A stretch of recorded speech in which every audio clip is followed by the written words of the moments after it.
lads, today we're going to talk about a sheep today. What colour is a sheep? You're going to say right away, white. But they're also black sheep. So we're going to find a wee black sheep amongst the white sheep. I'm trying to learn a lesson. Let's sing the do-do-do-do-do-do-do Don't Give Up song. Do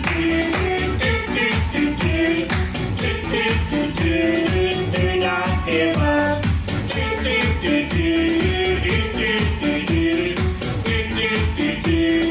Do not give up. Do not give up. When times are hard, do not give up. Held out be hard. Do not give up. Trust and obey. When you get scared, let me hear you say. Do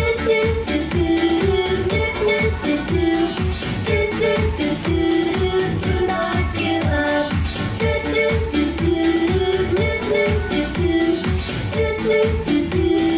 Do not give up. Do not give up when times are hard. Do not give up. Have a happy heart. Do not give up. Pray and obey. When you get scared, let me hear you say.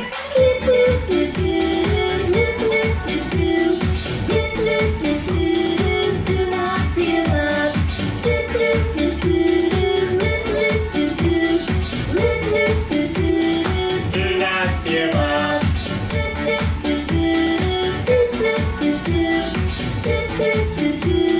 Do not give up.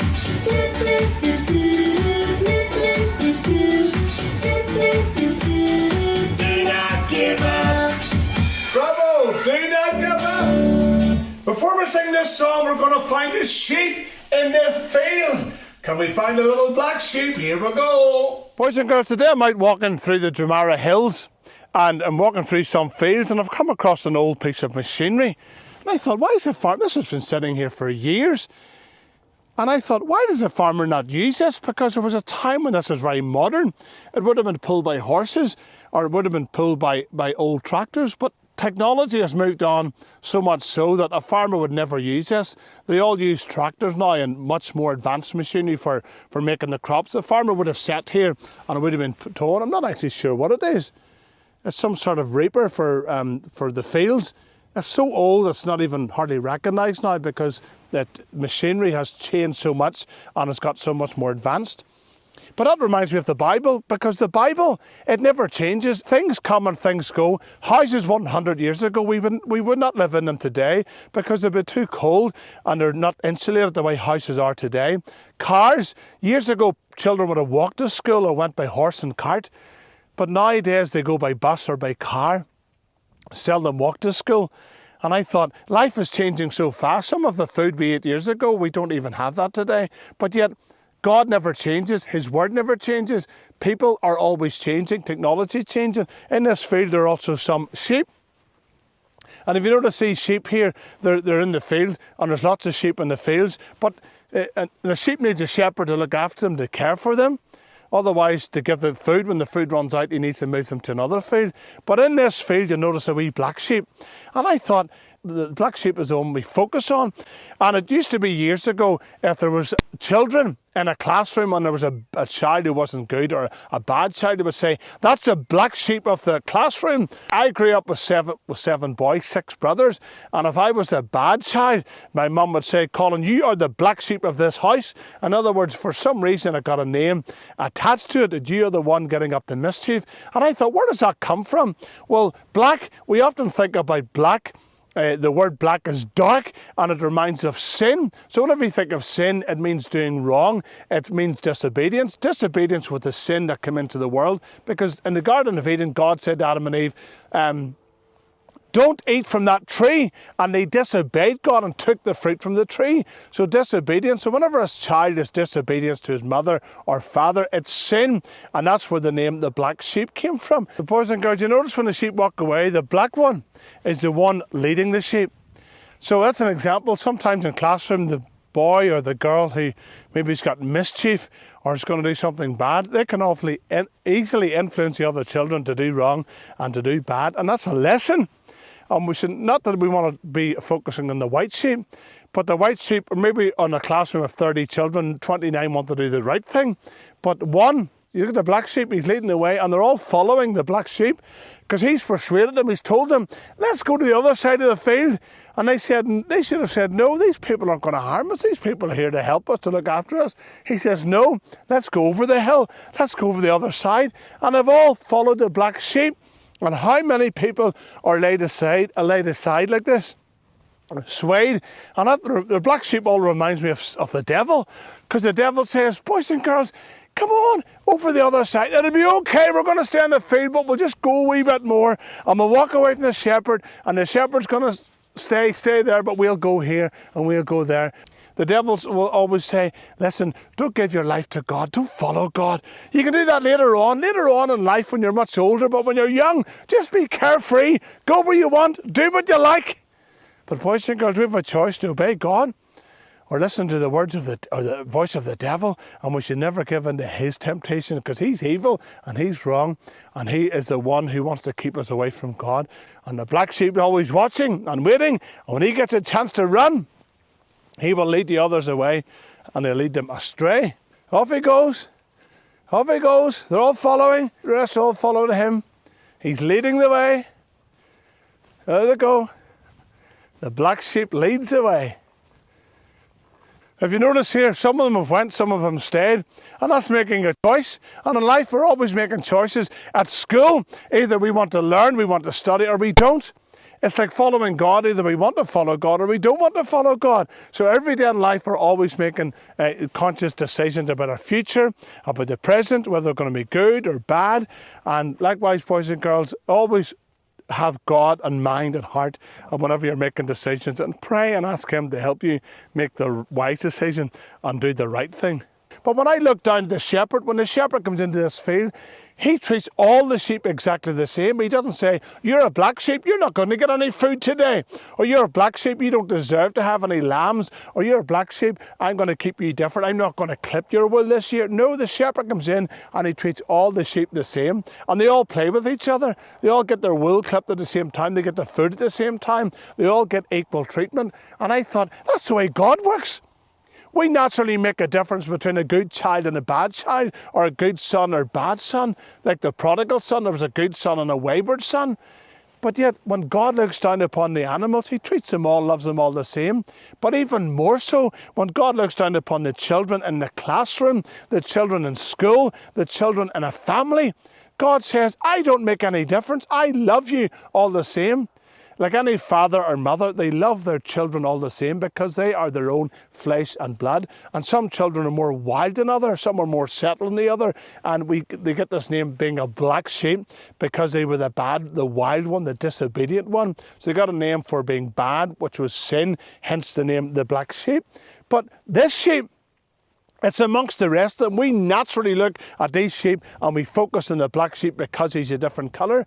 But we must always learn from God as a perfect example in all things. And God says, when I look down upon those sheep, I don't see a black sheep or a white sheep. I see sheep. When God looks upon your classroom, he sees children. He sees little human beings or little adults just growing up gradually. And he says, I don't make any difference. And he says, I want you all to come to me. He doesn't say, I don't want you because you're a bad child. I want you because you're a good child. I want you because you're a perfect child. I don't want you because you're a naughty child. No, he said, all children come to me. And the difference is whenever we come to God and we ask God to forgive us from the sin we're born with, he then changes us and he says, I want you to follow me. And whenever we follow God and please God and become obedient to God, then he changes us. And it's a wonderful work that goes on in our lives, and it's called sanctification. It's all the sin starts to go away, and everything we do, we start to please God with our lives. And it's a wonderful thing. So boys and girls, humanly speaking, we naturally judge people by what they say, the way they look, and the way they behave. But God does not work like that. He says, give everyone a chance. Let them all come to me, and I will change them all according to the way I want them to go. So I thought about the old machine and how times are changing. People's thoughts, people think differently, but yet the Bible never changes. God never changes. And most importantly, the way to God has never changed and will never change. And the only way to God is through his Son, the Lord Jesus, because he says, I am the way to God. There's no other way. I am the way to God. No boy or girl comes to God except by me. And what he meant was the way I went to the cross and died for the sins of the world. You must believe that and ask him to forgive you. And when you ask him to forgive you, he saves you. He rescues you. Then you become one of his sheep. We become a sheep, and a sheep has a shepherd. When we become a sheep then, because Jesus is the good shepherd, the great shepherd, the good shepherd who gave his life for the sheep. So the Bible's a wonderful picture, a wonderful way that God has for us to follow him, like the sheep follow the shepherd. So whenever you see a black sheep, always remember it reminds us of that God doesn't make a difference, and it remembers that sheep does not need to become a white sheep. It'll never become a white sheep to be a good sheep. No, that's the way we think, but it's not and never the way God thinks.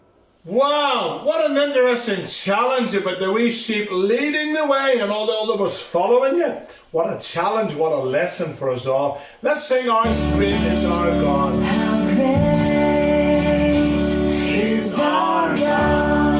Sing with me, how great is our God, and all will see how great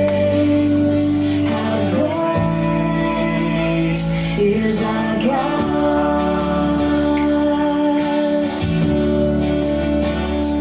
How great is our God? Sing with me, how great is our God, and all will see how great is our God.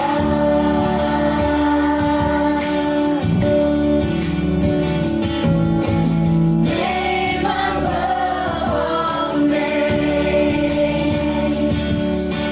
worthy of all praise. My heart will sing, how great is our God.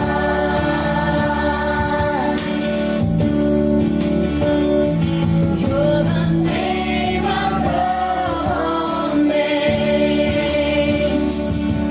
and you're worthy of all praise. My heart will sing, how great is our God.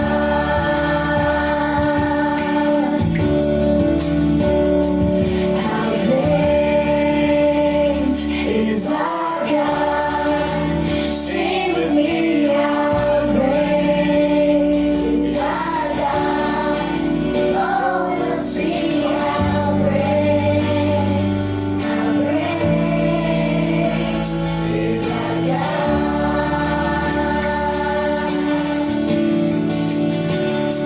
How great is our God? Sing with me, how great is our God, and all will see how great is our God. Wonderful song. Thank you so much today for watching, and we're back tomorrow, same time every day. Bye.